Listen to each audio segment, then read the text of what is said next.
Yes sir, good day RK Ventures and welcome back to my channel. Alright mga boss, at ito ang aking Yamaha YTX 125 for 4 years and 6 months. Marami na po akong tinanggal sa kanya.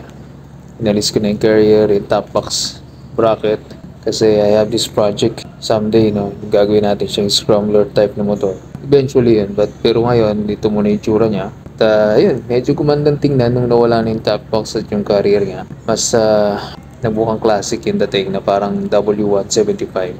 Yan, at marami na rin napalitan sa motor na to, mga maintenance issues. Marami na akong binago. Yung stock nito siguro yung handlebar na lang, tapos yung fender, front fender, inalis ko na eh. Kasi nga meron tayong project para sa motor nito. Even the signal lights, I'm planning to change that also. Tambucho, okay na ako dyan. Tapos yung upuan, medyo tatabasan siguro ng konti eventually. And then, ano ba?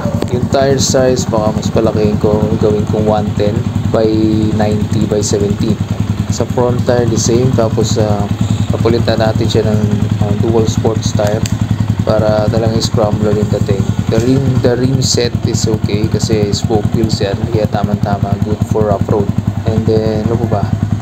Yun. So, wala naman akong ibang papalitan na kasi lahat ng yan mga boss ay halos bago na. Yung mga parts niya na stock ay napalitan na halos. Yung makina nababa na yan.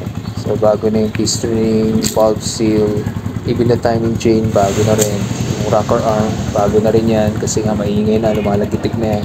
Diba? Sa 4 years and 6 months pa naman talagang naglalabasan yung mga maintenance issue ng motor na to. Yan ang aking Yamaha YTX 125 for 4 years and 6 months. Napakasulit na motor na to, abot kaya ng halaga kahit sino kayang bilhin to at madaling pag-ipunan.